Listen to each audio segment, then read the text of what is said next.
വളരെ ഉയർന്ന മരണനിരക്കുള്ള ഒരു പകർച്ചവ്യാധിയാണ് നിപ്പ.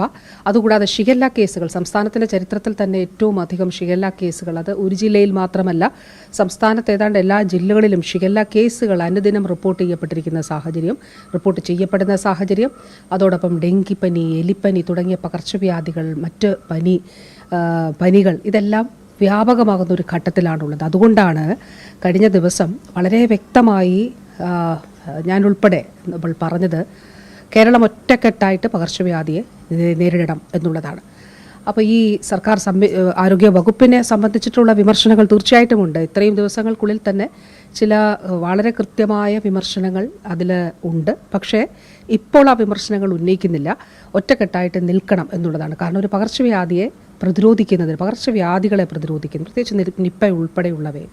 പക്ഷേ ആ സാഹചര്യത്തിൽ, അങ്ങനെയുള്ള ഒരു പശ്ചാത്തലത്തിൽ ഇപ്പോൾ ഇടതുപക്ഷം അത്തരത്തിലുള്ള ഒരു സമീപനം മുന്നോട്ട് വയ്ക്കുകയും അതിൽ ആ ഒരു ആഹ്വാനം നടത്തുകയും ചെയ്തപ്പോൾ വാസ്തവത്തിൽ ആരോഗ്യവകുപ്പ് വളരെ നിർഭാഗ്യകരമായിട്ടുള്ള ചില പൊളിറ്റിക്കൽ ഡിസിഷൻസാണ് ഇതിൽ എടുത്തിട്ടുള്ളത് എന്നുള്ളത് കാണേണ്ടതായിട്ട് ഉണ്ട്.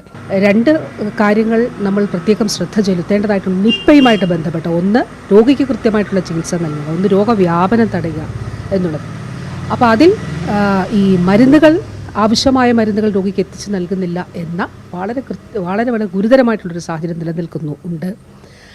അവിടെ ആണ് നമ്മൾ കാണുന്നത് ഇത്തരത്തിൽ പകർച്ചവ്യാധികൾ കേരളത്തിൽ പിടിമുറുക്കുന്ന ഒരു സാഹചര്യത്തിൽ ഡയറക്ടർ ഹെൽത്ത് സർവീസസിനെ, കാരണം ഒരു വകുപ്പിനെ സംബന്ധിച്ചിടത്തോളം, ആരോഗ്യ വകുപ്പിനെ സംബന്ധിച്ചിടത്തോളം ഏറ്റവും അനിവാര്യമായിട്ടുള്ള ഒരു സാഹചര്യം, അത് എല്ലാവരും ഇപ്പോൾ നമ്മൾ നേരത്തെ ചെയ്ത കാര്യങ്ങളെല്ലാം ടീമിൻ്റെ വർക്കിൻ്റെ ഭാഗമാണ്, അതിൻ്റെ ഫലമാണ്. ഇപ്പോൾ 2023 നമ്മുടെ മരണനിരക്ക് 33% കുറയ്ക്കാൻ കഴിഞ്ഞത്, അല്ലെങ്കിൽ ഓരോ ഘട്ടത്തിലും നിപ്പയെ ശക്തമായി ഉൾപ്പെടെയുള്ള പകർച്ചവ്യാധികളെ ശക്തമായി പ്രതിരോധിക്കാൻ കഴിഞ്ഞത് ഒരു ടീം വർക്കിൻ്റെ ഭാഗമായിട്ടാണ്. നല്ല വിഷനോട് കൂടിയിട്ടുള്ള, ദീർഘവീക്ഷണത്തോടു കൂടിയിട്ടുള്ള ഇടപെടലുകൾ നടത്തുന്ന ഡോക്ടേഴ്സ് ഉൾപ്പെടെയുള്ള ആരോഗ്യ പ്രവർത്തകരുള്ള ഒരു ടീം ആരോഗ്യവകുപ്പിൽ. പക്ഷേ അവരുടെ മനോവീര്യം തകർക്കുന്ന നിലയിലുള്ള പ്രവർത്തനങ്ങൾ ഇവിടെ ഉണ്ടാകുന്നു എന്നുള്ളത് വളരെ നിർഭാഗ്യകരമായിട്ടുള്ളൊരു കാര്യമാണ്.